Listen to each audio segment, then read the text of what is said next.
বিসমিল্লাহির রহমানির রহিম। আজকে আমরা কথা বলবো, প্রায় নারী বা পুরুষরা আমাদের কাছে আসেন যে স্যার পাটা ফুলে যাচ্ছে। এখন একজন মেডিসিন বিশেষজ্ঞ এবং একজন হৃদরোগ বিশেষজ্ঞ হিসাবে আমি কিন্তু জিনিসটা দুই ভাগে দেখি। একজন মেডিসিন বিশেষজ্ঞ হিসাবে প্রথমে আমি চিন্তা করি যে আমার এই রোগীর হাইপোথাইরয়েডিজম আছে কিনা, বিশেষ করে যদি উনি নারী হন, অথবা এটা পশ্চুরাল কিনা। অর্থাৎ ধরেন আপনি সিলেট বা রাজশাহী থেকে ঢাকা আসছেন, 8-10 ঘন্টা বাসে বসে থাকলে আপনার পাটা একটু ফুলে যেতেই পারে। এছাড়া যাদের ওল্ড পোলিও থাকে তাদের ক্ষেত্রেও পা ফুলতে পারে। তবে সচরাচর যে কারণগুলিতে পা ফুলে, যেমন কারো যদি হার্ট ফেলিওর থাকে, কারো যদি কিডনি ফেলিওর থাকে, কারো যদি লিভার ফেলিওর থাকে, বা কারো যদি বেরি হয়, বা কারো রক্তে যদি অ্যালবুমিনের পরিমাণ বা প্রোটিনের পরিমাণ খুব কমে যায়, সেই সমস্ত ক্ষেত্রেও কিন্তু পা ফুলতে পারে। অনেক ক্ষেত্রে বিশেষ করে এই করোনা এবং ডেঙ্গু পরবর্তী দেখা যায় যে রিঅ্যাক্টিভ আর্থ্রাইটিস হিসাবেও কিন্তু পা ফুলে। কাজেই আমি একজন হৃদরোগ বিশেষজ্ঞ হিসাবে চিন্তা করি যে আমার এই পা ফুলার কারণ, এবং সেই কারণের মধ্যে প্রথমেই আমরা যেটা চিন্তা করি সেটাকে বলে আইসিএম বা ইসকেমিক কার্ডিওমায়োপ্যাথি। আমাদের যে হৃদযন্ত্র ও প্রতি পাম্পে কম বেশি 60 থেকে 75 ভাগ রক্ত তার থেকে বের করে। কোনো কারণে এটা যদি কমে 30 বা 35-এর নিচে চলে আসে, তখন কিন্তু এই পা ফুলাটা দেখা দেয়। আবার যাদের ডিসিএম বা ডাইলেটেড কার্ডিওমায়োপ্যাথি, যেটা ভাইরাস থেকে হয়, এবং অনেক সময় মেয়েদের যখন প্রেগনেন্সি হয়, বাচ্চা যখন পেটে 2nd বা 3rd ট্রাইমেস্টারে থাকে, তখনও কিন্তু পা ফুলতে পারে। এবং বেশিরভাগ ক্ষেত্রে এটা ভাইরাস জনিত হয়। তৃতীয় যেটা বেরি বললাম, যে কিছু ভিটামিন ডেফিসিয়েন্সির কারণেও এই পা ফুলতে পারে। চতুর্থ যে জিনিসটা হলো যে যাদেরই সিকেডি বা ক্রনিক কিডনি ডিজিজ, দীর্ঘদিন ধরে ডায়াবেটিসের কারণে, ব্লাড প্রেশারের কারণে যখন কিডনিটা স্টেজ 2 বা 3-তে চলে যায়, তখন এই পা ফুলার লক্ষণ দেখা দেয়। এখানে একটা কথা আমরা অনেকেই হয়তো জানি না, আমাদের শরীরে কিন্তু ফাংশনাল হার্ট দুইটা।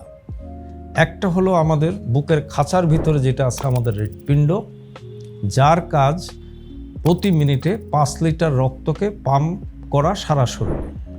আর দ্বিতীয়টা হলো আমাদের পায়ের যেই মাংসপেশিগুলি আছে, বিশেষ করে আমাদের যে কাফ মাসল, আমাদের রক্তটা তো হার্ট পাম্প করে সারা শরীরে ছড়াইয়া দিল। উপরের অংশে গ্র্যাভিটির টানে আমাদের রাইট অ্যাট্রিয়ামে চলে আসে, কিন্তু নিচ থেকে গ্র্যাভিটির অ্যাগেনস্টে গিয়ে যে রক্তটা ফেরত আসে, এর জন্য দুইটা মেকানিজম কাজ করে।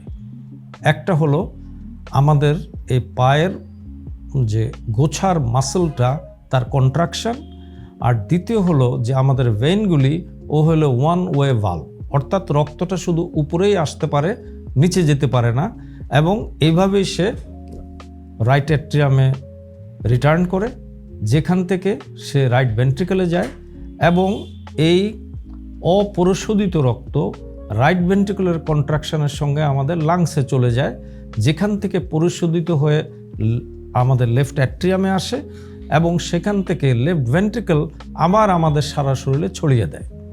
এখন যারা কোনো কায়িক পরিশ্রম করেন না, বা দীর্ঘ সময় দাঁড়ায় থাকেন, বা যাদের ডিউটিটাই এরকম, যেমন ট্রাফিক পুলিশ, বা যারা সিকিউরিটির কাজ করেন, বা অনেক ক্ষেত্রেই দেখা যায় যে পাটা একটু কালো কালো হয়ে যাচ্ছে, নীল হয়ে যাচ্ছে, রক্তনালীগুলি ফুলে যাচ্ছে, যেটাকে আমরা বলি ক্রনিক ভেনাস ইনসাফিসিয়েন্সি। এবং এটার থেকে কিন্তু পরবর্তীকালে পায়ে ঘা হতে পারে এবং পায়ে ব্যথা হতে পারে। এই জন্যে প্রতিনিয়ত আমাদের প্রত্যেকের যেটা করা উচিত, যারা দীর্ঘ সময় বসে বা দাঁড়ায় কাজ করেন, যে প্রতি ঘন্টায় কিছু সময় পর পর আপনি পায়ের পাতার উপরে দাঁড়িয়ে শরীরটাকে উপরের দিকে তুলবেন এবং পাটাকে এই ধরনের মুভমেন্ট করবেন, যাতে করে আপনার যেই কাফ মাসুল পাম্প করে রক্তটা সহজেই উপরে উঠে আসতে পারে, ওখানে যেন কোনো কনজেশন তৈরি না হয়। এবং যাদের বেশ প্রোগ্রেসিভ, অর্থাৎ পায়ের রক্তনালীগুলি অনেক ফুলে যাচ্ছে, সেই ক্ষেত্রে তাদেরকে আমরা যেটা দেই সেটা হলো ভেরিকোস স্টকিং বা একটা মোজা দেই, যেটা আপনি দিনে হাঁটা চলার সময়, কাজের সময় পরে রাখবেন, অবশ্যই রাত্রে শোয়ার সময় খুলে রাখবেন। কাজেই এই পা ফুলাটা যখন আপনার দেখা দিবে, এটাকে খুব সহজভাবে না নিয়ে এর সঠিক কারণ এবং যথাযথ চিকিৎসা অত্যন্ত প্রয়োজনীয়। আপনাদের সবাইকে ধন্যবাদ।